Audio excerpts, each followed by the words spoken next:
What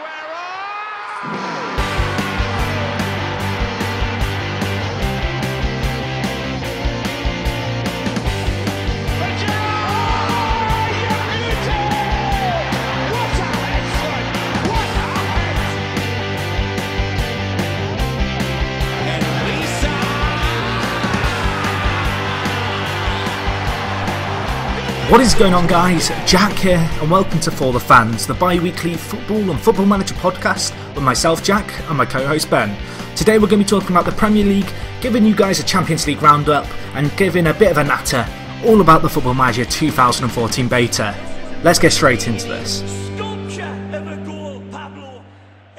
So guys, welcome to For The Fans. It's me, Jack, and as always, I've got Ben alongside me. Ben, give us some of your words of wisdom. Alright. That's as good as I've got. That's it. I've peaked early. Oh, right. Should we just end it now? No, we should probably carry on because we've had a break. So yeah, we should talk about the break to begin with, actually. So if you didn't notice, and I'm hoping you did notice and you just forgot to message me on YouTube asking, the podcaster wasn't on last week, and the reason for this being was I was moving house, but as it's kind of transpired, it's kind of worked in our favour because there is the international breaks next week, and so it's probably better that we do an episode this week whilst there's some exciting football to talk about. Ooh, that's a dig. It's a bit of a dig, isn't it, international football? But then again, I've seen England play, so it's fair enough. I'm just a bitter England fan. I'm sorry, everyone. Is there any other sort of England fan? No, I think there's just the one. Well, there's deluded and then there's just bitter. There's no real middle ground. No, I agree. And of course, I'm away next week over at the Sports Interactive HQ, so it works out better to do it this week. We're all aware of what you've just said. What are you doing next week? I'm at the Sports Interactive headquarters, guys. Did you apply for that, or did you get invited? I got invited, actually. Oh, Ben. Did you? Oh, yeah. Wow. So yeah, great. That sounds. Any other names you want to drop? Have you met any footballers recently or anything? Right. I met the Scarborough Athletic captain in the Sainsbury's shopping aisle the other day. All right. That's enough of that. Enough boasting for one episode. Sorry, I'll stop tooting my trumpet now and all that stuff. But no, I am away, so it's just worked out better. So anyway, Ben, have you got any topics you want to talk about in particular this week besides kind of our standard Premier League and then European football natter? Well, I think we should mix things up a bit and start with the Premier League. We're getting a bit adventurous here. I know. Did you catch football this weekend at all? I did catch Match of the Day, and then I caught I caught the Sky Super Sunday. But was it super, Jack? Was it super? I think it was quite super duper this week. It wasn't, fantastic, but of course it's hard when Norwich are on TV not to describe it as fantastic, I suppose. But considering the games they missed this Sunday, like 2-0 Southampton Swansea, and then obviously West Ham's a bit of a shock 3-0 win over Tottenham. Do you want to start there? Yeah, should we start there? We'll start with the Sunday games because we don't do stuff in chronological order here. So yeah, West Ham 3, Tottenham 0. Thoughts? I am surprised because Spurs have not been looking fantastic this season so far. Apart from against Norwich, where I thought they played really well. They've just sort of gone about their business, much like a lot of the teams at the top. Not being spectacular, just going about their business, keep winning. And then they've gone to West Ham with Defoe up front and got beat pretty comprehensively.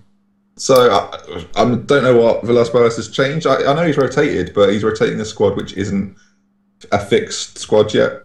Yeah, I know what you mean. I don't think he knows what his best 11 is yet, and I don't think he's quite worked out who plays best with who. And I mean, West Ham did get all their goals in kind of, I guess, a 15-minute period. It was kind of a mad 15 minutes.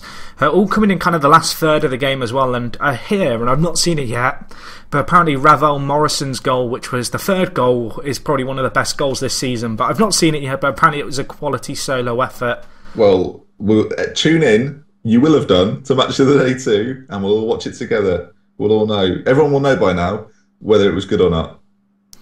Yeah, that's true. I mean, I think the Vaz goal apparently was a little bit fortunate. I'm just pleased that Liverpool's secret weapon, Stuart Downing's gone over to West Ham and has taken some points away from Tottenham. I know, yeah, exactly that. He's like an undercover agent.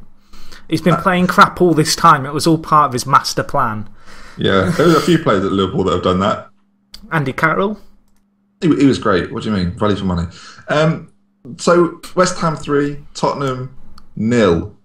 covered. Bit worried. Yeah, I'm surprised. Their bench, I do want to talk about the Spurs bench. Probably the strongest bench in the Premier League this weekend. I'm unsure. I say that now thinking I don't know what the Chelsea bench was because that would probably be pretty good. But they had the new Romanian, whose name I cannot pronounce, so I won't attempt it, but he's a defender. Oh, the defender, yeah. Yeah, Soldado, Holtby, Friedel, Chadley, Lamela, and Sandro. It's not bad, is it? I don't know, there's something odd about that 3-0, but... Yeah, especially as they're at home as well. Should we go on to a bit more of a generic result with Chelsea beating Norwich 3-1 away? I don't know how much of this game you caught, but for me, Norwich were kind of impressive in spells this game. I watched the whole thing. You say it was it wasn't routine for Chelsea by any means. It was... Oh no, I suppose the result was what people would expect, but if you were to watch a game, it was a very different story, and I think a few mistakes cost Norwich in the end. Yeah, I think Norwich started quite slowly, obviously, because Chelsea scored pretty early, Oscar with a nice finish, but then Norwich grew into the game, and they've not done that at all this year. But they really they just went at Chelsea. They just went at them and thought, you know what, we'll put you under a bit of pressure. Got a goal off Pilkinson's face, which he then celebrated like he scored from 40 yards. Yeah, it was a bit of an odd goal, wasn't it? And then from then on, it looked like Norwich were the more likely winners until Teti just decides to give them a goal, really. Yeah. I mean, the corner, it all came from a corner, didn't it? I was kind of half expecting Norwich to hit Chelsea on the counter and then suddenly Norwich get a corner, perhaps commit a few too many men forward, and then this horrible cross to the edge of the Chelsea area gets cleared, and then, I mean, Norwich were in trouble then, but then, as you mentioned, there were defensive mistakes. Ruddy perhaps should have done better in goal. But, you know, they got that goal, and then Willian got a third goal only a few minutes later, which was incredible. I know a lot of people probably have a few eyebrows raised as to quite how he got a work permit in England. If you've played FM, you're probably calling BS when he got one, considering he's not played much international football for Brazil, but he did kind of show the Premier League what he has got to offer, I think, with a kind of delightful left-footed finish. Yeah, it's the first thing he's done in that Chelsea side, and it's not a bad way to introduce yourself to everyone else, is it? No. I can imagine there'll be a few fans of other clubs looking at that thinking, that's annoying. Yeah. But Chelsea, they need that win, if you've been honest, because they faltered last weekend. I was going to say, like, with Chelsea, one thing that really impressed me... well, it's not necessarily impressing me, but Jose Mourinho is one of the few managers in the Premier League who, with 30 minutes left in a game or however long's left, he is not afraid to completely change a system in order to chase a win. I know Ashley Cole went off at 1-1 and they brought in another striker. Whether or not he's injured, I don't think we're sure yet. But, you know, Chelsea throw men forward, and I think it could have cost them on another day, Chelsea, but kind of switching to this like three at the back system they played, it certainly worked for them in this game. I know against Everton it kind of backfired. Yeah. But I kind of, it's a funny one. I admire Jose Mourinho for not being afraid to totally change a system when you need to win a game. But at the same time, I kind of can't help but think it might cost them points at the end of the day. Kind of, you know, switching, because I think they were playing three at the back with John Terry at the centre. I mean, when you've got Norwich bringing on kind of Gary Hooper and Redmond, two very pacey players, you're kind of inviting, I guess, a bit of pressure onto yourselves, I think, kind of making that change. But it paid off for them in that game. Yeah. Then, of course, West Brom 1, Arsenal 1. I think the Baggies are going to be happy again. Don't know what you think on it. I think Arsenal will be disappointed and at the same time relieved. Being in the position they're in, they don't want to be dropping points to anyone, especially away at West Brom, which is not usually something that happens with Arsenal at West Brom. They're usually pretty consistent at winning there. I find it interesting that Arsenal are without quite a few key players and still managed to grind out a 1-1 away at West Brom, which seems a bizarre statement based on the fact their squad is far better. But I mean, it's West Brom are coming off the back of a win at Manchester United, so their confidence is going to be pretty high. And I think Arsenal have done relative. I think Wenger will be pretty pleased, especially going into the international break on top. I think he'll be looking at that thinking, yeah, it's not a bad start to the season. I think I was going to say, I think a lot of people have been doubting Arsenal, particularly their kind of squad depth. I think Ozil was a great signing for them, if kind of slightly unpredictable, and people questioned how big of an impact that would have. I think Arsenal were on some kind of record before today's game, like if they were to win again away, there was some kind of straight away wins record that they could kind of claim. or be on course for. But at the end of the day, as you said, 1-1 is not a bad result. West Brom, they've kind of been a surprise package. I know last year they played well. I think a lot of people looked at their side, particularly after the January transfer window, August transfer window. Gosh, we're getting a few months ahead of ourselves here. To kind of, when they missed out on Lukaku, maybe a few people going, that could leave them in a bit of trouble. I think me and you were both one of those people, but so far for them, I mean, that win against Manchester United, obviously, we didn't cover last week, but they were very impressive then. And they were impressive again today. I mean, for me, Jack Wilshere looked very poor. I know he did grab the goal for Arsenal, but the first half, he was not looking good. It's not the kind of I guess, form that you want to see a player carrying into the international break, particularly a player who may well kind of be a decisive factor in England's 2 big games which are coming up. Yeah, it was. You know what, Wilshere and his boys nearly got the win, but no cigar. So last game. Do you see what I've done there? Sorry, I feel like you've brushed over that. Do you see what I did there? I do see what you did there, but I didn't think it was very good. If you cut that, don't you dare! Don't you dare! That is the sort of thing you cut, and I know that from now. Do not be cutting that. No cigar, because he was caught smoking this week. Naughty Jack. Carry on. I thought people enjoyed me cutting out your shit jokes. Do not. How would they know? How would they know? Right, next game. So Southampton, Swansea. Are we really going to that? Well, I think we'll just do this to round up the Sunday. Oh, yeah, right. Southampton Swans on a Sunday. We're getting the S's out there. It was a 2-0 win. Lallana and Rodriguez with the goals. I think it's quite nice to see Adam Lallana getting a goal, because there was a time when he was kind of being touted for the England squad by a few people who were slightly deluded, but I do like seeing kind of English players who are perhaps on the fringe getting, good performances. I think he's not been on the form he was at kind of last season so far this year, but for him to get the goal, and then Jay Rodriguez, of course, another English striker, FM wonder kid last year, to see him getting a goal as well, not too shabby. And I think Pochettino is going to be very kind of happy with a 2-0 win at home. I want to say it's kind of routine, but Swansea, obviously, they're a very good side now. They're an established Premier League side, and I think when you're in that mid-table area, you have to win the home games against teams of a similar standard to you, and that's exactly what Southampton have done in this game. Yeah, Swansea coming off the back of their European game midweek, and I think that's the second time, maybe the third time, that they've come off and lost. So obviously they're finding it tricky to adjust. They've got a good squad though. They're not without quality up and down the pitch. So, and if I was Swansea, I'd be disappointed, because I feel like that's the sort of away game you want to be taking points from. A Southampton away game. Well, Southampton are like 4th now in the league, aren't they? I think they're ahead of Manchester City and Tottenham. They are, yeah. Actually, Southampton started. Did they not lose their first game of the season? And then since then, they've come on really well. Well, they beat Liverpool, didn't they? I wouldn't let's talk about that. Yeah, but I mean, they could be a surprise package. I think they could be kind of in with an outside chance of kind of challenging for a 7th place finish, along with the likes of Everton. They could be the Swansea of last season. Exactly. I think there's always going to be a mid-table team that maybe goes one better, and perhaps it's them. Great starting form, I think. If you told a Southampton fan you're going to be 4th after 7 games going into an international break, equal on points with Chelsea and 2 points behind the league leaders, I think they'd probably snap your hand off, the Southampton fans, with that one. So from one SAS, this is a great link, Southampton and Swansea to Sturridge and Suarez. Oh, I see what you did there. Now, my question is, Jack, are they the best European strike partnership? I can only think of one better, and it possibly is at PSG. But... well, talking of quality-wise, but on form, there's not many better. I think between them, they've got something like 40 goals in 40-odd games. It is a very impressive record. Obviously, not all those games playing alongside each other, but I think, as a Liverpool fan with Sturridge and Suarez back, obviously, Coutinho is a bit of a miss, but to have those two guys seemingly on sync with each other, of course, they've probably been working on it all summer despite Suarez being out. Yeah. I mean, Liverpool were really impressive against Crystal Palace, but I think at the same time, maybe have to... I don't want to necessarily reserve judgment, but I think come back to me in 5 games and I'll tell you if it's the best strike partnership, because they've only played a few games alongside each other, and you have to bear in mind we were playing Crystal Palace this weekend. It's a good point. I think the thing with Liverpool, and I think Suarez will help with this, is that in every game they've played this season, they've not had a good second half. I can't tell you any game they've said, yep, good second half.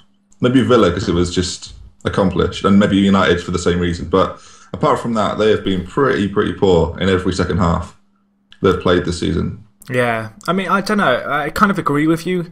I can't quite put my finger on why that is, but I am really liking Brendan Rodgers switching to the the five at the back with the three centre backs. I think that is working well because, I mean, there's been a lot of talk about, you need two strikers in the Premier League anymore. You should play with one. Strike partnerships are out of the game. But I think what Liverpool are doing in kind of maybe adopting a somewhat Italian approach, playing with three kind of centre backs and the wing backs, and then two up front, is they're mixing things up, and it's certainly working for Liverpool at this moment in time. And I think when Coutinho comes in for Victor Moses, I think that will be a vast improvement because I think Coutinho offers a lot more creativity behind two kind of attacking players like Suarez and Sturridge, whereas I think Victor Moses is more of a kind of striker who just plays off them almost, rather than offering anything too creative. But I'm liking Liverpool at the moment, and I'm definitely liking the strike partnership, and I think it's certainly got a lot of potential to potentially throw Liverpool into the mix for a top four finish. Yeah, Liverpool had their slip up a couple of weeks ago. Tottenham have had it today. And hence Arsenal are still where they are. And Man United and City have just been incredibly inconsistent by their standards. I'd say distinctly average almost, rather than inconsistent. In some games, I think they've been... United, I think, and this isn't me being biased on the Liverpool hat, but I mean, United have been really poor, and you can't really look past it. By United standards, to be 6 points adrift after 7 games, I know it doesn't sound like a lot, but for a United team, I don't know, but before this weekend, it was the worst start in 50 years or something. So I guess that's what I'm basing it on. I mean, they required Januzaj to dig them out of a hole, didn't they, this weekend? 2-1 against Sunderland. And did he? He did. Despite getting booked for diving and that getting cut out of match of the day and then them bigging him up all game. I mean, he did get the 2 goals for them. Sunderland in that game, they've impressed me. Like, I know they've been through a lot of crap to start the season. I think... I can't remember what the name of the interim manager is now. Is it something Ball? Kevin Ball. But I think for him, I think he offers a lot of stability. He certainly seems to know the side. He's brought in a few players who kind of Di Canio just hellbent wouldn't play. And, I mean, 2-1 against Manchester United. I think most Sunderland fans are going to be content with that. Perhaps not so much the fact that they held the lead throughout the first half and into the early stages of the second half. But then, of course, Adnan Januzaj came from out of nowhere and grabbed a brace in the space of 6 minutes, and suddenly the whole Twitter sphere went potty over him. And anyone who's ever played FM kind of nodded their head, thinking, this happened to me in FM once, as he scored 2. Yeah. But I don't know what your take on him as a player is, or on the Manchester United performance as a whole. I think he's got that surprise factor, which I think is quite prominent in the Premier League. I think you can look at clubs throughout the division and you can see players that come up for a few games and then sort of hide away. And with United, you can think of... Well, the one that comes to mind straight away is Makeda, who... I was going to say, scores that one winner. Yeah, and then I think he plays in Italy now. I'm not even sure where he is. He may still be on United's books, for all I know. But I think he needs to bulk up a bit. I think at the moment he's a bit of a lightweight, which is fine, because he's not being in situations where he's going to have to really dig in and fight. I think against Sunderland, United were generally speaking in control, but I tell you what, the technique on that second goal, that volley... Oh, it was a quality volley, wasn't it? That is the start of a special play. And I love the fact, with football now, stories come from anything. It's, but he's got the same birthday as Ronaldo and a few other really hotly rated players from the past. It's like, that's not relevant to anything. That doesn't matter. It's genetics or something. Me and Ruud Gullit share a birthday, but I've not got dreadlocks. Do you know what I mean? Like, it's not relevant. It doesn't work. But he looks like... Yeah, good player. I think United will be keen that a Paul Pogba situation doesn't occur, and he sticks around. Well, he's been there since the age of 16. I did a video on him a few weeks ago, so if you hadn't come across him on FM, you should have heard about him in a video of mine. But so I kind of want to say I called it. Hang on. You called what? I called that he was going to come big this season. All right. So I think it is interesting, kind of how Moyes has started playing him, because he played him through pre-season. He brought him on during the Community Shield. And I don't know, it's kind of, you don't see it very often when a player kind of bursts into the scene. Often there'll be like a player like Makeda who came on off the bench, but this guy is kind of, he's come back this summer and suddenly Moyes seems to be really liking him over, say, Ashley Young and whoever, which hardly is surprising. Yeah. But I think Well, whenever I watch a team and there's maybe kind of an odd selection, I kind of think, well, what are they doing in training? So when it was Villa with Heskey and Heskey was just keeping on playing with them, I'm like, he must be scoring some overhead kicks in training or something crazy that they're just desperate for him to pull off in a game. And so it does leave me kind of thinking with this Januzaj situation, he must be working really, really hard off the field. Because he was playing for the reserves last year. He's still very young. I think he's 19 or 20. Yeah. And so Moyes must certainly see something in that he likes, be that his work ethic. There's got to be something about him, whether or not Sir Alex Ferguson's gone, I was going to play this guy last year, but I couldn't be arsed.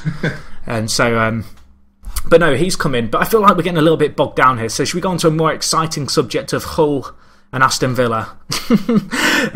Ball draw, 0-0.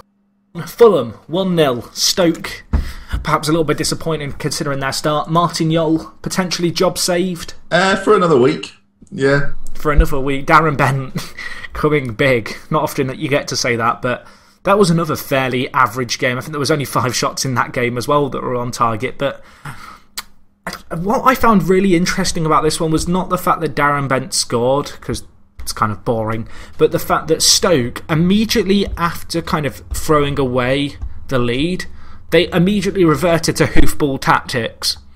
Is that the worst thing though, or are you just disappointed? Because you say it like you're disgusted by it. Oh, I just think that if you obviously they're trying to play sexy football now and keep the ball on the deck. But if you're going to go a goal down and then you think your best bet to score is to kind of just hoofball it, I've got to kind of question if you think that's your best strategy to get a goal, why are you not doing it sooner to get the lead? I think Stoke against Fulham, considering their start, that's the kind of game I'd be expecting Stoke to win. And that might sound very ambitious, but I just think considering the start they've made, I mean, I know them and Fulham are now equal on points, but to me, I think Fulham have been distinctly average, and considering Stoke's kind of style of play, they're going to be disappointed, and I'm kind of disappointed in them for the hoofballiness kind of trying to seep out of them, I suppose, late on in that game. Yeah, I think Stoke's an interesting one, because obviously Stoke have come out of this period in their life cycle of Tony Pulis's kick it up and kick 'em kind of approach. Mark Hughes comes in, who has brought sexy football, as you put it. I think that's a bit far, because you've still got Peter Crouch. But still got his fiancée, though. I don't think... Like, people were talking about Stoke the other day as, they're definite top half finishes. I still think they've got a relatively poor side. Like, I don't think they're in as good a shape. I think they've got some players that will make the difference and make sure they stay up. I think that's a bigger thing for me, rather than them going into the top half. I've seen them get battered a few times, and I've seen them get a little bit lucky a few times. And as you say, they're level on points with Fulham now, who have been pretty poor. Well, they're level on points with Norwich as well, who are in the relegation zone now. So, I mean... It's an interesting situation that you've got sort of a mix of clubs there who are... You would all... Like, you consider those 4, they're a good example of not going to go down, but they'll be in the positions they are now. Like, it would not surprise me if it stays... Like, if, for example, Swansea 14th, Norwich 15th, Stoke 16th, Fulham 17th. I can imagine that being the case come the end of the season. But just couldn't imagine Hull being above Manchester United on 11 points. Well, they could still go down. Hull, like a dramatic, sort of anticlimactic disaster zone moment with Hull, which happened under Phil Brown. It's like, didn't they do you remember when Hull were in that season? I do remember. They got something like 4 points in the second half of the season. Yeah, but they were like top 4 for a long time. Yeah. It was quite funny, really. Well, it's going to be Southampton all over again here. You're making predictions now. What do you mean? Well, Southampton are 4th at the moment, so I reckon they could go tits up. Does Pochettino even speak English? Because this is one thing, like in Football Manager, I don't know how big of a barrier language is in Football Manager. I think in Team Talks it maybe has some kind of impact. But I'm just wondering, Pochettino, he sat there with his translator. Does he... I can assume he knows enough, because Southampton are doing pretty well, and you can't imagine they're doing that without the guidance of their manager. Now, if this translator is helping out, then that's not ideal, but I can't assume he's not learning the language at the same time. So is he Argentinian? Yeah, he's Argentinian, I believe. But it's just kind of a lot of foreign managers and stuff, when they come to the Premier League, they still, like, they're able to speak some English after kind of 6 months at the helm. Yeah. And it has been almost 6 months, and I am beginning to wonder now for them. But I mean, they've had a good start, as we've already touched upon. A team who perhaps are having a surprisingly good start, Newcastle. They find themselves 11th, which I think for most of the people watching and listening is a bit of a surprise. They got a win against Cardiff. Remy and Odawingi getting the goals, 2 fairly controversial players. Both, of course, could have been playing alongside each other at QPR at the latter end of last season. Oh, if I'd only been on his way. They would have been. I think Newcastle's West 11 is better than at least half that, half the division. It's just whether they've got a squad to cope. I think people say, "Oh, Newcastle could go down." I'm not sure. Maybe I hope I didn't predict that, because I don't think they'll be anywhere near relegation, personally. Do you not think? I don't know if you caught the game against Everton. I think it finished 3-2 in the end, but I watched that first half, and if I was the defending then, I mean, Mbuya, I think that's his name, French centre back. I really liked the look of him when he was playing in Ligue 1. Or the French League, for those people who can't speak French. So continental. I feel very kind of, what's the word, upper class now, speaking French in a podcast. But no, when he played in France, I really liked the look of him, but it looked as if in that Everton game, with Lukaku there, he just didn't quite look sharp enough, almost. Just a bit slow, I don't know. There are a few teams that really struggle to deal with big, aggressive strikers, and Newcastle are potentially one of those teams that are really going to struggle. And Lukaku is the epitome of a big, aggressive striker. When he gets going, I tell you now, he is. What are Chelsea doing? He missed the penalty, mate. That's a reason in itself. I don't know if there's a recall clause on that. I'd assume there isn't, because that's not as prevalent as it once was. But for me, it's not as if he wasn't good last season. Like, they saw him tear up the Premier League for West Brom when he played. It's not like it was a secret. And Mourinho obviously felt Eto'o would be a better selection, so he brought him in and shipped Lukaku out. And Lukaku must be loving it, really. He's playing again. He's going to play every week. He's definitely a better striker than Jelavic, who was pretty poor last season. He's keeping Kone out the side, who is a Martinez signing in itself.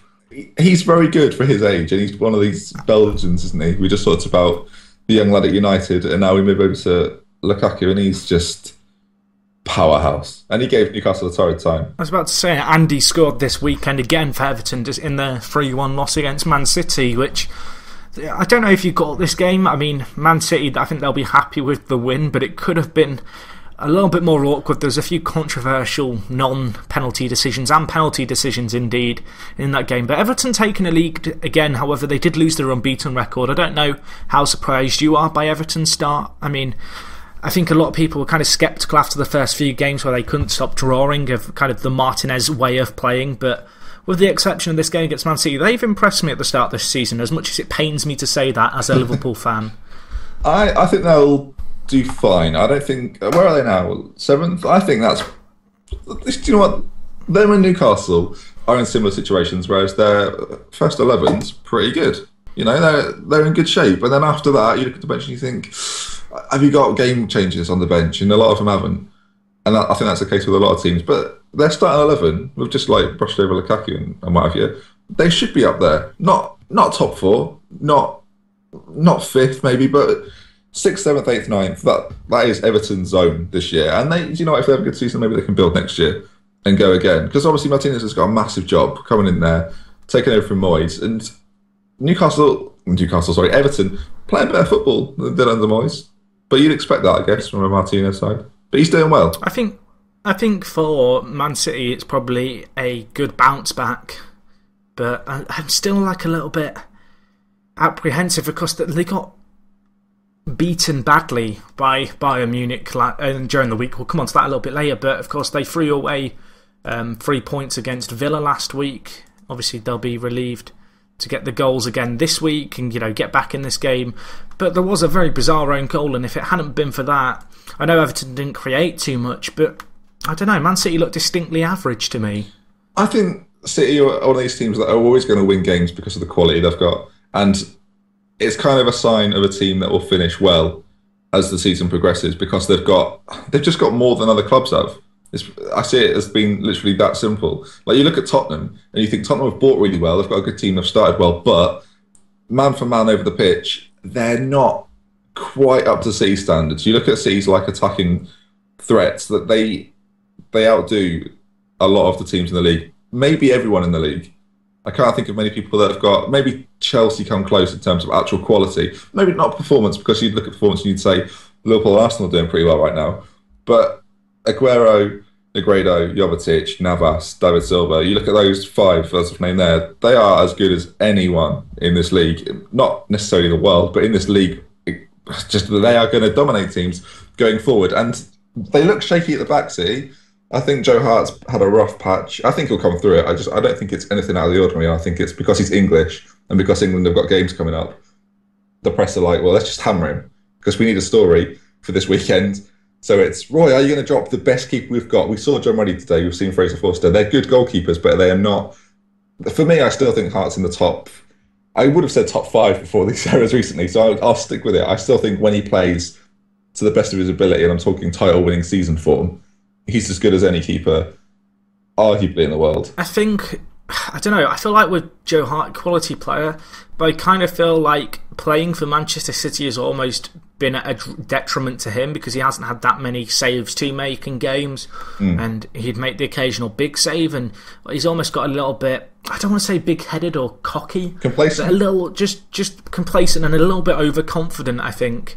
And I think he's been pulled back down to earth kind of with Bayern Munich's 3-1 win. I mean, it's not often that Joe Hart concedes 3 goals, so to concede 3 goals in the manner he did, because there were mistakes there, I think it's going to be a worry for him. But I mean, as you mentioned, Man City, it's a good win for them on the back of the Villa game, and obviously losing against Bayern Munich as well. I think they'll be content with 3 points. I think for Everton, something to take away from that is Lukaku's fine performance.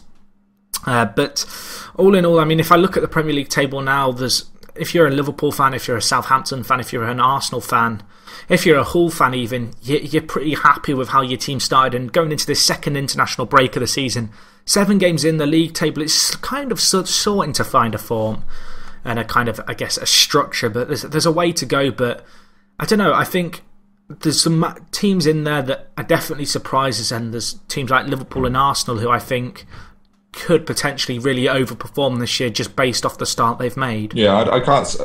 Although they're there now, I can't see Liverpool or Arsenal winning the league. I can see them potentially both finishing top 4 if it carries on the way it is. I do think you can't rely on Manchester United just to carry on doing this. I think that would be a mistake for any of the teams above them to think, that's right, United are fucking up. Because I think that's happened before, and then they win the league by 10 points, and it's kind of like, but they were what?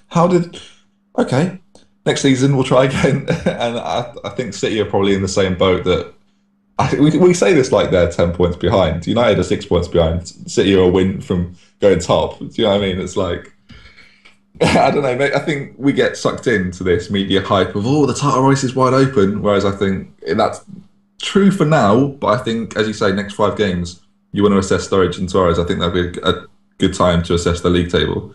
Because Liverpool have got some tough games coming up. Arsenal have got to play Liverpool as well. So people are going to be tested a lot more in the next 5 games than they may have been already. Like United have had a tough start to a season. They've played Liverpool, they've played Chelsea, they've played City. So it's not completely mesmerising to me that they're not starting as well as everyone else. But yeah, you were talking a little bit about the Champions League, Manchester City, Bayern Munich. I think we should probably just quickly start there. Yeah, why not? So Bayern Munich, obviously, 3-1 win away from home. I think for them, they're going to be very, very happy with that result. All things considering, I know Man City have been kind of indifferent in the Champions League over the years, and it's still a competition that I think they're kind of yet to quite get the grasp of and kind of perform at the level they do in the Premier League in the Champions League. But as a Bayern Munich fan, I'd be happy. Obviously, Ribery and Robben continuing to score. Muller obviously grabbing the other goal, and I mean, had it not been for Negredo's pretty well taken finish late on, it would have been a rout really at 3-0. You'd hate to say it, but Man City are not the kind of team to concede 3 at home, even against potentially one of the best teams in Europe. Yeah, you'd have said exactly the same thing about Barcelona before Bayern went there and absolutely trounced them. Bayern are, without doubt in my mind, the best team in the world right now. As of right now, they've got the best manager in the world. I still think Guardiola's got that title as of right now. And Munich, their team, their midfield, their defence, their goalkeeper, my word. You look at their entire team, and there is not a single kind of weak point in their armour, I suppose. When you look at it, you kind of look at, Robben and Ribery on the wings. I mean, Ribery got, I can't remember what it was it World Player of the Year? Whatever, it wasn't World Player of the Year. Ballon d'Or. He just won the Ballon d'Or. Yeah. I mean, that tells you a lot about it. I mean, German football's on the up. If there's one thing I kind of dislike about Bayern, it's the fact they kind of buy all the good young prospects in Germany. and I don't want to say they necessarily nab players, but they are in such a financially superior team to just about every team in Germany that they are in kind of a situation not dissimilar to Chelsea when they first came into some money, but this is over a prolonged period now that Bayern Munich have had this cash that other teams haven't, and I think now they've almost built a legacy with that money, and I think it's going to be a while before Dortmund can catch up now, worryingly. You say that, but Bayern have been a force for as long as I can remember. But exactly, they've kind of built it up, but even now they're continuing to spend this money. You look at the players they bring in, Lewandowski, what the fuck am I on about? He's coming, don't worry. He's coming eventually. They bought Thiago in, and they bought Götze in. Exactly, I was meaning Götze. But I mean, you look at their team, it's just incredible the strength they have in depth. And yeah, I mean, they just buy all the players that other teams in Germany have, like the key players. And I don't know, it's a little bit kind of concerning, I think, for the league as a whole. But I think in terms of German football, they are in a very good shape right about now. Yeah, if they don't win the Champions League, I think they'll win their league. But if they don't win the Champions League, I'll almost be surprised. Like they won it last season, they could be the first team to do it back to back. I think that'll be right? First team to do it back to back for a long time, Champions League at least. But they have put one of the best teams in England to the sword. And it's not like this is a new thing. They did it again and again. Well, they do it to the best team in every country, don't they, really? Do we want to move across Manchester and have a look at the Shakhtar result, I suppose, which I think Donetsk are going to be pretty happy with a 1-1 draw against United at home? Yeah, Shakhtar are a decent team. I think United will be as happy as Shakhtar, without a doubt. Like, United have obviously we've just spoken about their league form being a little bit patchy. I think they'll be pleased to get off the mark. A draw against Shakhtar, it's not a disgrace, is it? It's just okay. Especially away from home. It's a tricky side going to the Ukraine.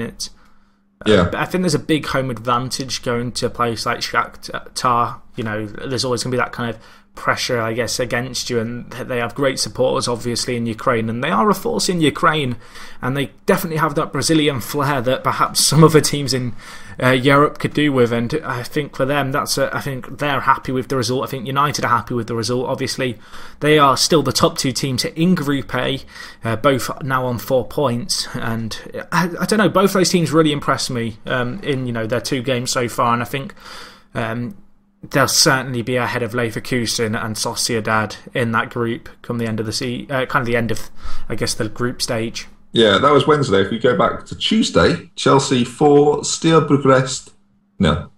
Pretty comprehensive. I don't think there's much to say about it, really. Chelsea should be winning that game. So that was that. But if we go across London, I've got to be honest, a result which really, really shocked me was Arsenal 2, Napoli 0. Arsenal... But I think a lot of Arsenal fans describe it as the best they've played for a very long time. And that's credit to them. I know, I mean, Ozil really impressed me in this game. I think the thing that also surprised me was just how clinical Arsenal were in this game. I don't think they had a shot off target. It really was, they crafted out some quality opportunities. Obviously, Ozil scored one and created another. And the goals came early and then they held firm, and I think people question Arsenal's defence, but if you can shut out the likes of Napoli for an entire game, there's certainly some positives to take away from that. Yeah, Napoli were without Higuain, but even so, Napoli have started extremely well in their league campaign. So I think they will have wanted to win that. That sounds an obvious thing to say, but I mean, I don't think they'd have gone there expecting to feel such domination from Arsenal. Who, I tell you what, a little bit about Arsenal. I thought they struggled this year, and I'm not going to lie, but they are proving me wrong game by game. They're doing really, really well, and I think that's reliant on the form. Obviously, bringing Ozil in, who's quality, but Ramsey's done really well in Europe, especially. I think at the back, Szczesny's been quite. When you're not talking about Szczesny, he's probably doing quite well. And right now, not many people are talking about Szczesny. So I think they're doing well. Matt Saka's obviously playing well. Koscielny's still a bit of a daft defender, but yeah, I don't think he's as good as Arsenal fans think he is. But you know what? If you can hold your own in the Champions League against a side like Napoli, then more credit to you. Should we round up our home nations by talking a bit about Celtics? Well, I was kind of impressed with Celtic. They have this kind of history against Barcelona. I think realistically, a 1-0 defeat at home to Barcelona is nothing to be embarrassed with. No, I agree. Especially with 10 men for a period of that game. Yeah, exactly. I mean, it was a silly sending off. I think Neymar did make the most of it, but no, he wouldn't.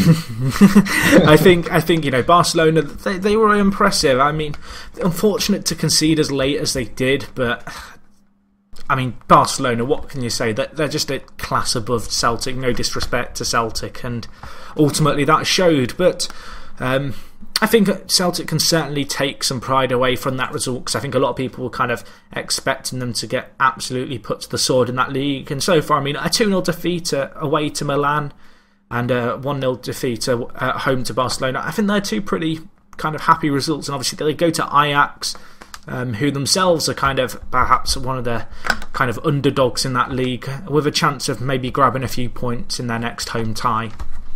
Yeah, it'll be a battle of Barca and Milan, a battle of Ajax and Celtic to see who. Do you know what, this first the middle round of fixtures is pretty much going to decide every group. But this group especially, if Ajax can beat Celtic and Barcelona beat Milan, then that really makes the tie when Ajax and Milan meet again very interesting. So, I was gonna say I saw Barcelona beat Ajax 4-0, and I was kind of thinking, oh god, this is going to be a really obvious group. But then Ajax at home really put up a fight against Milan. And they got a key point there, obviously, this week. And I think for them, that they're going to be fairly content. And as you mentioned, it's really going to make this tie when they come up against Milan again pretty interesting. I don't know if there's any other games in the groups that you'd particularly like to cover as shock results. I'm kind of having a flick through them now. And I mean, I suppose Real Madrid beating Copenhagen 4-0 is kind of standard. Perhaps Juventus and Galatasaray drawing a slightly odd one, because Galatasaray did get beaten in their first game 6-1 at Real Madrid, so a 2-2 draw against Juve away is a pretty decent bounce back. But I mean, that group's pretty standard, I want to say. But, similar situation almost to the Ajax group, this one. Galatasaray could potentially knock out Juventus, but it is really difficult 2 games in to really kind of predict how a league's going to go. Especially, when you're playing each team once. I guess what we could talk about and then briefly come on to, and then I think we'll leave the football after this and go on to Football Manager chat. But Atletico Madrid beat Porto away from home on the Tuesday, and they've started as well as anyone in their group campaign, not just their group campaign, in their league campaign. They are unbeaten. I was going to say they've really impressed me. I think it's 8 games now they've won. They're second behind Barcelona with slightly worse goal difference, but if you're Atletico Madrid, you are loving it. Diego Costa banged in, I think it's 10 in 8 games or something, Brazilian striker. I mean, last season, you kind of wondered with them losing Falcao, where are the goals going to come from? But Diego Costa has certainly stepped up, and it's looking like a really good bit of business that they've done in selling Falcao, which I don't think many people would thought we'd be saying at this stage in the season. No, they've certainly broken up the Madrid-Barca dominance. Whether they can carry on doing it is a different point, but so far, so good. Do you know what? I really like to see this sort of thing happen. I'd love it if St Mirren won the SPL. Do you know what I mean? I'd love to see a team kind of come from nowhere and really put themselves amongst it and stay there. You cannot argue that. I just can't wait for Barcelona and Atletico Madrid. And that's not something that comes out of my mouth very often, because it's not the game you think of when you think of Spanish football. But when those two meet, it's going to be pretty exciting. They've both got really good young players as well. Barca have obviously just brought Neymar in. And Atletico Madrid are littered with good Spanish talent. So, yeah, I mean, exactly. They obviously beat Real Madrid at the Bernabeu as well last week. Yeah, massive result. Great result for that. I mean, away from, I don't think it's happened in years that they've beaten the Madrid compatriots in the league. And so to get that, I mean, obviously Real Madrid are 5 points off the pace, and I know they had an indifferent season last year, really, but I don't think many people would have quite tipped them to, I guess, slump in the way they have, especially with some of the additions they made in the summer. I know Barcelona got their hands on the likes of Neymar, but if you're a Real Madrid fan, having spent the hundreds of millions that it ended up being, it's a little bit apprehensive given the start of the season, particularly slipping up against your local rivals. And yeah, I'm surprised. I think a lot of people are going to be surprised. And as you mentioned, bring on Barcelona and Atletico Madrid. And I think Atletico Madrid might be a bit of a surprise package in the Champions League as well, particularly if Diego Costa can keep his form of firing on all cylinders for them. Yeah, shall I make a prediction now that the Barcelona-Atletico Madrid result will just finish 0-0 just to piss Real Madrid up? I was calling it now. It'll be a draw. I'm trying to find when they're playing, but I don't know when it is. But when it happens, I'm calling it now. Get your bets on. It'll be a draw. There's no way that one of them will lose. Barcelona won't want Madrid to gain any ground, so it'll just be. Well, actually, saying that means I want to win. But my point is, it'll be a draw. Get your money on now. Draw. I wonder what the odds would be this far in advance, or if you can even bet on it. I'm scrolling through all the months. I cannot find when they're going to play, but I do look forward to it. Should we move on to something else that we're both looking forward to, which is, of course, Football Manager 2014. Got some news, obviously. The beta is... Well, the game gets released on the 31st, and I was trying to work this out the other day. The game gets released on the 31st, and there's a 2-week pre-game beta, which would mean... If it was exactly 2 weeks before that, it would come out on Thursday the 17th. Which... Not far. It's not far away now. I mean, I'm looking at it. It's 10 days away. Get the hype on, boys. I think it might come out a day after that. My prediction is it'll come out Friday the 18th. Yeah. Just to be kind of a curveball, I think. But... I mean, either way, it's kind of thick and fast approach, and I know we've talked about it in previous episodes, like, oh, you know, what are you looking forward to? But it's kind of like, it really is getting very close now, and I think everyone, or a lot of people at least, myself included, are very much looking forward to getting our hands on it, because, I don't know, I feel like Football Manager is different. There's like games that you look forward to, like GTA and FIFA, and you play them for like a week or two, in hour bursts, and you really enjoy them. Maybe you binge on them now and then. But with me, Football Manager, when that comes out, that's like goodbye social life for at least 2 weeks kind of thing. It's like GTA without story mode, because it's GTA but without an ending, because it doesn't end. So it's not something that you'll think, oh, I'll just try and complete the story mode. This is my story. Let's try to see how far we can get. It's not a game, it's a lifestyle. Have you been paid to say that? Because I've not had a cut of that money.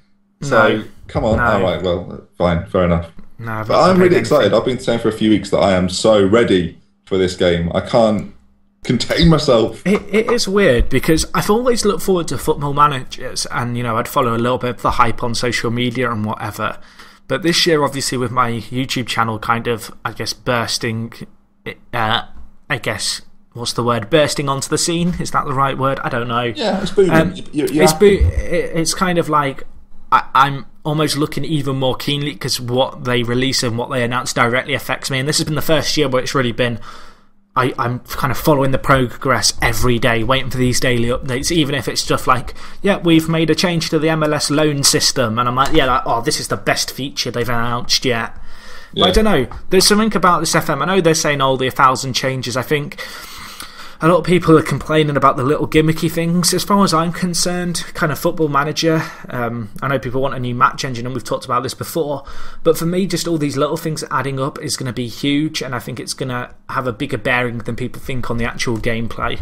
Yeah, I want it to be an improvement, but I don't want it to change the way I play it. Do you know what I mean? I want it to be something that I can go pick up and be like, yep, I recognise what I'm doing. Oh, good, they've added this. I want there to be loads of those little moments. I want it to be kind of, you get 9 months into the game and you're like, oh, you can do this. Well, that's new kind of thing. Yeah, I remember that's happened to me in the past, actually, thinking about it. Like, there's things I picked up and I thought, oh yeah, I didn't know you could do that. Actually, we mocked someone once, and I think he'll be listening. Me and Peter, who you know well, we mocked someone who didn't know that you could press spacebar to continue. Daryl. I won't mention your name, but you can press spacebar to continue. Yeah, I must admit, I think I accidentally found out about that by leaning on the spacebar, and apparently it's been in since like the Championship Manager days. Yeah, I think everyone finds out by doing it by accident and then going, I didn't press continue. What? Oh. And then it's one of these things where you then like approach someone and be like, "Did you know you can press spacebar?" Because you're worried they're just going to laugh at you because it's that obvious. Tell you what, we gave Daryl so much abuse. We still do it now, and the fact I mentioned it on a podcast, he's going to be furious. But if you didn't know, don't act like you've always known. You can press spacebar to continue. Enjoy that little bit of factoid. But no, I mean, I'm kind of, as I've said, I'm looking forward to it. I'm like, I'm a very excited young boy. It's like before Christmas. I want to say it's very rare that I get excited for a game, but that's a complete lie, because every year there's kind of games I look forward to getting my hands on. But this year with Football Manager, it's very different. I'm kind of bracing myself to get ready to like produce a load of videos. I think it's slightly different if you're just planning on playing the game, but from my perspective, it's kind of like Yeah. It's almost like it influences the next year of your life. So exactly, it's like getting your grades to go to university. It's going to impact your future for the next few years. It's not quite on that scale. I'm not saying that YouTube is on par with A-level exams, everyone. But what I am saying is... I'll tell you what, people spend far more time on Football Manager than they do A-level exams. Let me tell you. It's true. It is true. But I don't know. I'm excited. I mean... I think that I almost wish in some ways I'd avoided some of the spoilers, but I can't as a fan site. But I think there is something about when you don't necessarily follow a game's build up and all the stuff, and then you just jump into it and you're just pleasantly surprised by everything. But I don't know. I'm a very happy bunny at what they've announced so far. I mean, guys, let us know in the comments what your favourite announced features are. I know, Ben, isn't yours the predictive calendar stuff? You've made that sound really shit as well, so thanks for that. Oh, and what's the thing about the calendar? Yeah, that is one of mine. I am excited about that because it's about time. But there's other little things in it that you just think... For me, I don't... As I just said before, I don't want to be picking up Football Manager again and thinking, oh, what's all this? I want it to be familiar. But as you said, it's those little things which you just go, oh, that's such a good thing. I'm so pleased that's there. And as you say, because there's so many features, it's hard to just pick out a few now. But I'm just excited to play a game which will be better than last year. See, for me, I kind of think that this year they've kind of made little optimizations almost, and they're kind of, changing the tactic system, making everything like a little bit more efficient, less clicks. I almost feel as if they're doing all these real practical changes to prepare for an aesthetic change for the next version of FM, where they might change the user interface a little bit more, might add a new match engine. I just kind of feel like this year, I don't know if there's not massive changes I can pick out. It just seems like they're optimising it and just making sure that what we had last year is just refined and even better this year. Yeah, I think that's not an unfamiliar thing with games in general. I think a lot of games are doing that. I think, to talk about another football game, I think FIFA's definitely done that. That's such it's such a common thing now, just to not make your game different as such, but to make it infinitely better by making small changes that create a better playing experience. Some might argue that won't be the case. Some will think they've not done anything. So I remember getting the beta for 13, and I didn't think 12 to 13 was that much of a jump. Hence, I didn't even get it straight away. I played the beta and thought, this isn't that much different. And then when you get the game, you realise, oh, but now there's this. And it's one of those progressive things rather than we're bringing out a new match engine, which will be an inevitability in the forthcoming years. That that'll be a big jump for me, I think. That they'll suddenly improve the engine and the look of the engine and how everything runs. So it's exciting. Like I said, I don't want to be stunned. I want to be happy playing the game. Exactly. I want it to be within my comfort zone, but a little bit different. But I think, kind of going back to what you were saying about, it's like FIFA, I kind of feel like it is and it isn't. And the reason I say it isn't is because with Football Manager, it's a game that you sit there and play for hours. And so whilst a little change in FIFA probably doesn't mean that much to the grand scheme of things, the tiniest little change in Football Manager, it might be one less click you have to do. Across however many hours or days you end up playing the game for, you're saving precious minutes of your life. Can I tell you, Jack, if there's anyone playing Football Manager thinking, I need to cut time on this, you're playing it, you're not doing it right. Because says the guy that spends four days on regen day. I do spend a very long... I'm kind of sat there, reading, right, we've gone forward 15 minutes, right, scout reports, let's shut these, right, you need a second scouting, I need to find out this guy's weakness. Tell me that you're trying to save clicks, And then the thing is, you spend 4 days trying to find a regen, you find him, you're like, right, I'll give him this contract, you can't refuse it. 15 minutes later, in-game time, such and such signs for Crew Alexandra Academy. I'm like, what? I just offered you double what they're offering you. Hang on. This has happened recently, hasn't it? Yeah, it has. I'm very bitter about it. Crew have had a player who went to Crew and I offered him an international wage increase of 20k at the age of 15, mind you, and he turned it down to go to Crew. I love how this started as a general point, and it was hang on, I've got an actual it's turned into a rant. Yeah, it has. It was fun. I mean, I do kind of hope, and this is just completely different, and we've not planned this, but I kind of feel like regen hunting in Football Manager is a little too easy. It is if people go to the extent that you go to. I don't think everyone does, though. But I think there's better ways to do it. I've talked about this with people before, but I almost feel like maybe having a window between February and June, players trickle into all the different sides. Like, you slowly build up an academy, and whilst that might not necessarily be as realistic, given a window period in which teams announce new intakes, even if it was just full teams by days, what you're doing then is avoiding people just bookmarking the day in the year and going to it and finding them all at once. There's various ways you can make it less OP, quote unquote. I mean, I'm gonna throw a curveball here, but I'm kind of interested to hear people's opinions. And this isn't I think I might have talked to you about. I'd like to see come into the equation kind of a new scouting system whereby when you first scout a player, you don't get a fixed attribute for any one of their players. Because although you have a kind of a scout's margin for error in terms of their star ratings, the players' attribute numbers themselves are all very much written in stone. Yeah. What I'd like to see is you scout a player and it might say his dribbling is between 10 and 15, his crossing is between this and this, and you might have to scout a player over a period of time to find that out. And you could almost take this, and it would be a very different game, but I think it'd be better for it, to when you first come to a club, you don't know your own players' fixed abilities, because they've got this big thing now about Football Manager being all about realism. And at the moment, Football Manager is realistic until you get to the attributes where everything is a fixed value. I know consistency affects how close to the numbers the players perform, but if you had something whereby you perhaps scout a player and you're given these brackets, and then when it eventually gets to a precise number, it could still potentially be wrong because of a scout's lack of ability. And maybe even when you go to a new club and you're looking through your players and their attributes aren't fixed, because you've got your own staff's team in who aren't familiar with the players, so they don't know your own players' abilities.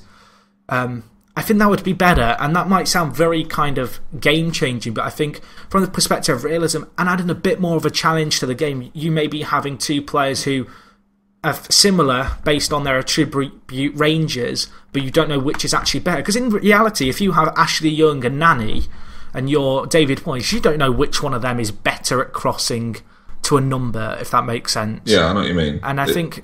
It's all very subjective. It's all very...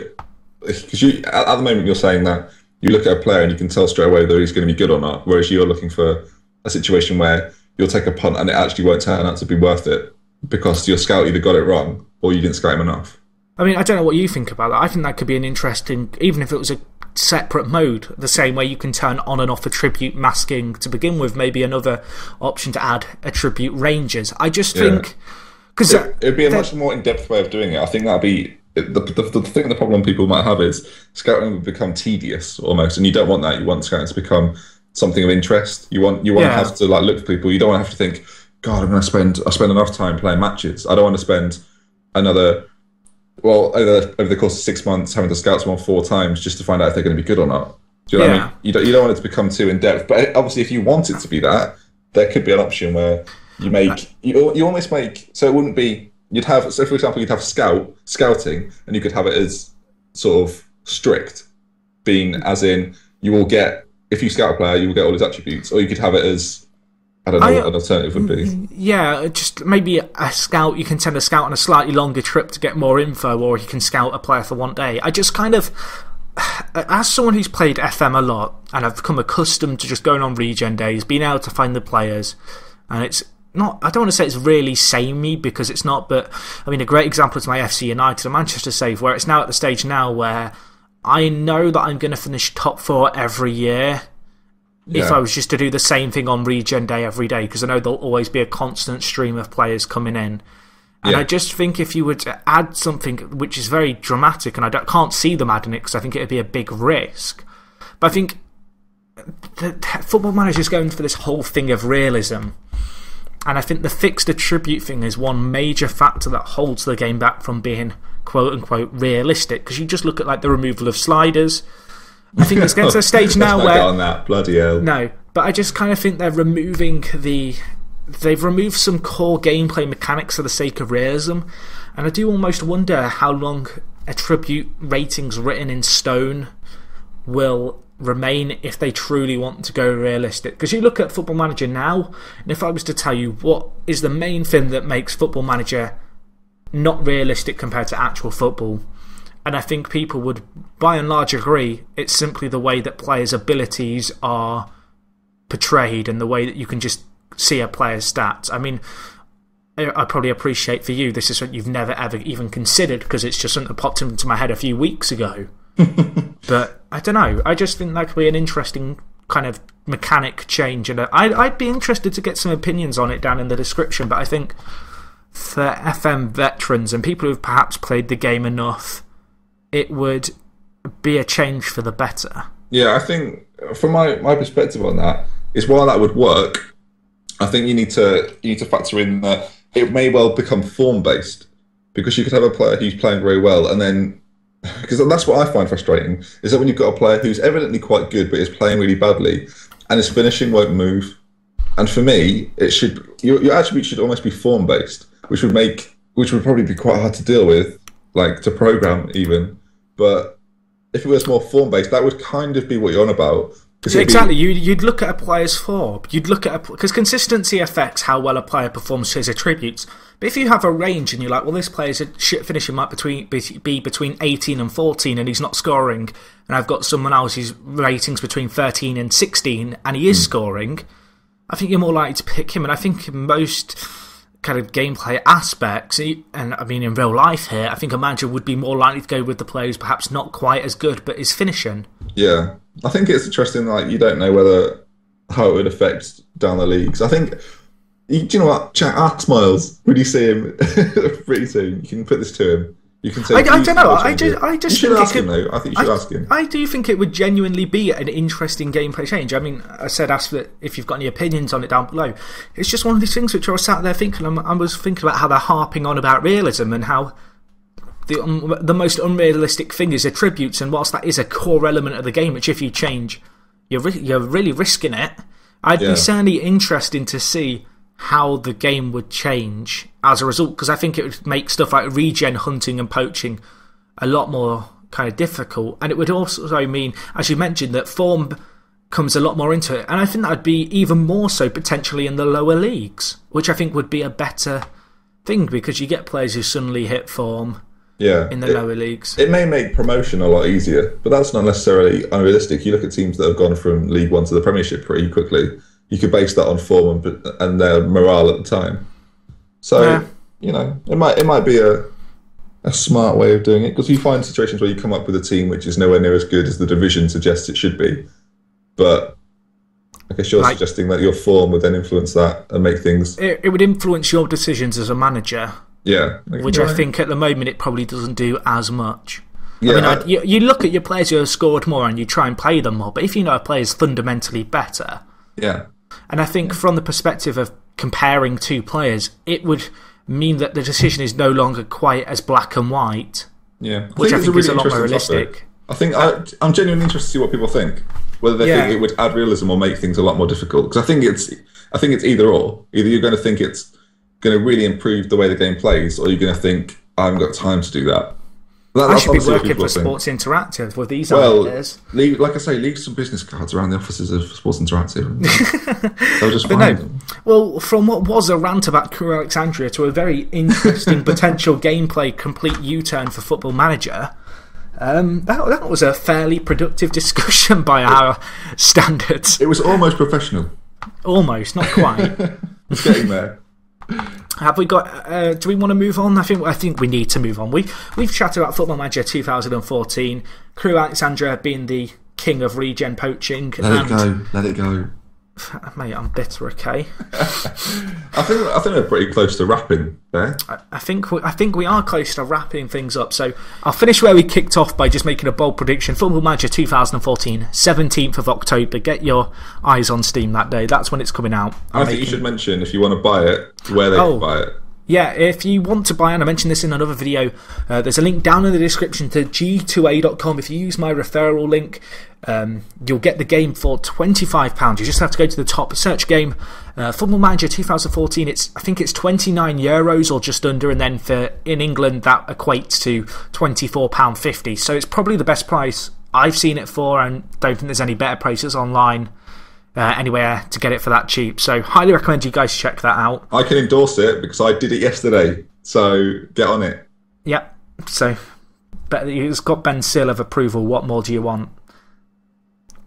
Do we want to touch upon the Real Madrid transfer challenge? And we're not going to do the Real Madrid challenge. We've got a different idea. What we're going to do is please send in, tweet me or Jack, at Dr. Benji, at Jack Zia, your saves from this year, and we'll go through some of the best ones. If you think you've taken a team from the conference to the Premier League and the Champions League and more, then send it in. Let's see what you've done. Let us see some of your transfers, and we'll have a chat about it, and we'll decide what the best one is, and then Jack will give you a prize. We did the transfer challenge and no one submitted anything for Real Madrid, so we're going to chuck that out the window. Obviously, the beta's coming out in 2 weeks, potentially, so not many people are going to do it anyway. So we want your best saves, and we're going to run through some of them, maybe give our opinions on, I guess, bidding a farewell to Football Manager 2013 and talking about the beta. I mean, who knows, it will probably end up being a more Football Manager orientated show in the next 2 weeks when we see you guys. So that's that. Ben, have you got any final words to add before we wrap things up for today?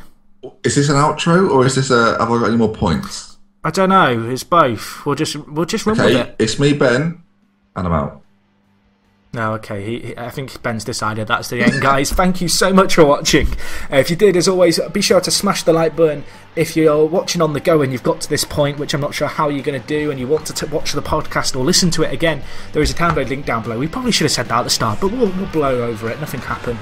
Guys, thank you for watching very much. If you did enjoy, be sure to leave a comment letting us know that you did enjoy. Be sure to leave a comment letting us know what you thought of the attribute masking concept idea. Tweet it. Tweet the podcast. Tweet it. Tweet it at ForTheFans show. Tweet it. Then you can stop. You can tweet stop it. Now. Guys, we're out. Bye. Sculpture of a goal, Pablo. It's perfection. Pablo, I think you'd be having to call for an oxygen tank for me, my friend.